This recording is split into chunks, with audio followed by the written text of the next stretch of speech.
Time for some things I like and then some things that I hate. So, things that I like. So, Men North of Richmond has now debuted at number 1 at the top of the Billboard charts, despite the media's rage over an unknown musician becoming a very, very famous person for writing a song that is very critical of the governmental left. It's doing really, really well. Now, again, it is amazing how everybody's in favor of a rags to riches story in music, so long as it's not, an out-of-work miner. If it's an out-of-work miner, like a person who mines the earth, then that person's bad, and we should have no sympathy for this person. According to the New York Times, Men North of Richmond, an independently released track by a little-known performer billed as Oliver Anthony Music, became the number 1 song in the United States. It topped hits by superstars like Taylor Swift, Morgan Wallen, and Olivia Rodrigo. The song was uploaded to YouTube just 2 weeks ago. It caught fire with conservative commentators, including Matt Walsh and Laura Ingraham, who described it as an authentic expression of working-class struggle. Now, some critics winced at anti-welfare sentiments that seemed to hark back to the Reagan era. Oh my God, you're not allowed to be anti-welfare, guys. Stop being anti-welfare, or we're not going to allow you, a working-class person, to have a successful song. You have to be pro-welfare in order for this to work. Or presumably you have to cut a song about the magic of transgenderism or something. That is the best way to get a song to hit number 1 and be feeded by the New York Times at the same time. Rich Men shoots to the top of Billboard's Hot 100 single chart with 17.5 million streams and 147,000 downloads, according to tracking service Luminate. After Jason Aldean's Try That in a Small Town, it is the second country song in less than a month to reach number 1 after stirring political controversy and sparking download sales. It's also the first time that an artist has ever made a debut at number 1 on the Hot 100 without any prior chart history in any form. So that is, again, it shows that when conservatives and people who are not in the cultural mainstream flex their market power, they are able to make an outsized cultural influence. The song is certainly worth the listen. Now, if you recall back to the early days of Trumpism, it's really kind of fascinating. Think back to like 2015, 2016, when Trump was really gaining a lot of street credence and credibility, and he was picking up huge support. There were all these pieces after Trump won in 2017 about like, who are these people who voted for Trump? And they sent reporters from big cities into the wilds of like Iowa to discuss with the regular folk, as though they were Steve Irwin checking out some strange form of kangaroo, what exactly these weirdos thought.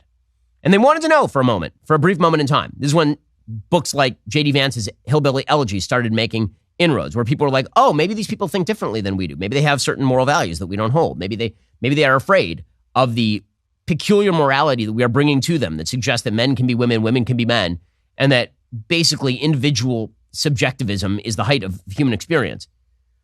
And then it all went away. Within about 6 months, it was like, no. Trump won because of Russia. It wasn't because there's any cultural moment that we're missing here. It's because of Russia.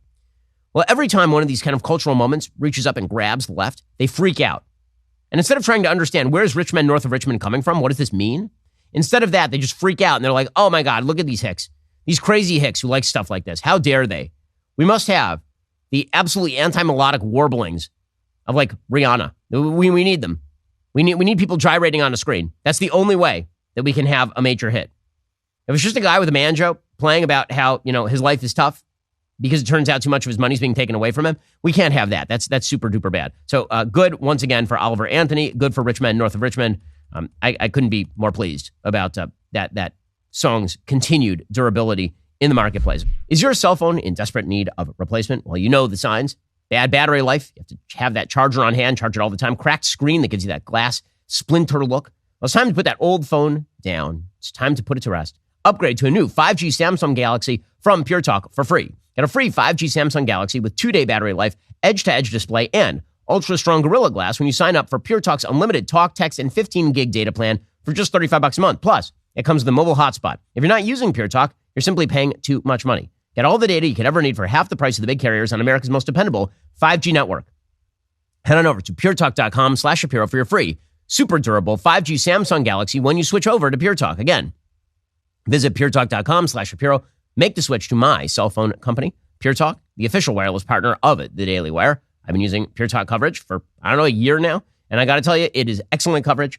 I trust it with all of my business phone calls, which makes a difference since our business is pretty important to me. It should be important to you as well. Go to puretalk.com/Shapiro. Make that switch to Pure Talk right now. Go check them out. Are you looking to diversify your portfolio and potentially earn some high returns? Private equity investing could be a good choice for you. Get started with Link2, the premier platform for private equity investing. Link2 provides a streamlined solution for investors to evaluate, make, and manage direct investments in some of the world's leading to mid to late stage private unicorn companies.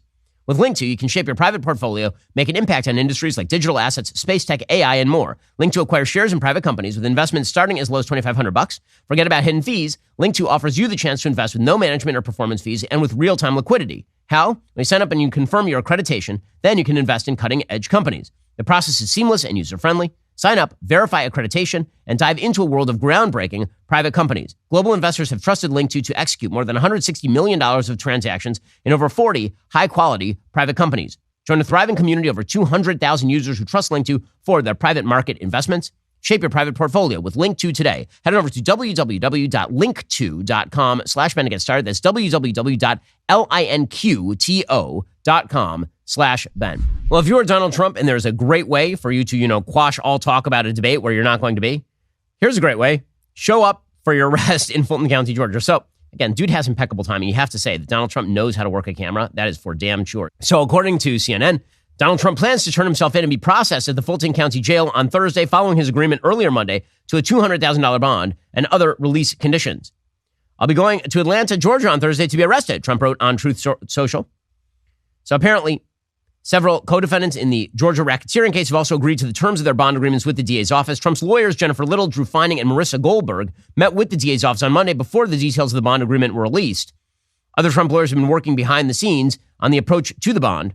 The release conditions outlined in Trump's bond order are more extensive than those laid out in the others approved earlier Monday in the case. According to the judge, quote, the defendant shall perform no act to intimidate any person known to him or her to be a co-defendant or witness in this case, or to otherwise obstruct the administration of justice. The above shall include, but are not limited to, posts on social media or reposts of posts made by another individual on social media. So in other words, if Donald Trump retweets something threatening Rudy Giuliani or ripping on Rudy Giuliani or something, then theoretically they could haul him back to jail. They could say you have violated your bond. So his team is saying this is a violation of free speech. I should be allowed to say basically what I want because your interpretation of intimidation of witness might just be my open and honest take on what's going on with co-defendants. That seems like fairly reasonable, actually. This is the highest bond of any of the defendants, which, again, is sort of strange given the fact that Donald Trump is the least likely person in human history to abscond from justice. I don't even understand the logic that Donald Trump is going to be running away from the country. What is even happening? It's so funny. And so Donald Trump actually put out what was a very, very funny statement on this. He said, the failed district attorney of Fulton County, Fannie Willis, insisted on a $200,000 bond for me. I assume, therefore, she thought I was a flight risk. I'd fly far, far away. Maybe to Russia. Share a gold-domed suite with Vladimir, never to be seen or heard from again. Would I be able to take my very understated airplane with the gold Trump affixed for all to see? Probably not. I'd be much better off flying commercial. I'm sure nobody would recognize me. Dude's funny. I mean, you got to say this. Donald Trump is a funny, funny man. That is some funny stuff right there. So, Donald Trump, obviously him showing up in court in Atlanta is going to be the coverage of the day. So it almost doesn't matter what happens in the Republican debate, barring some sort of cataclysmic circumstance. Are you tired of the lies and the twists of the mainstream media talking points? Yeah, me too. Join me in my newest series, Fact, where I dismantle and bring truth to this tiring mainstream agenda.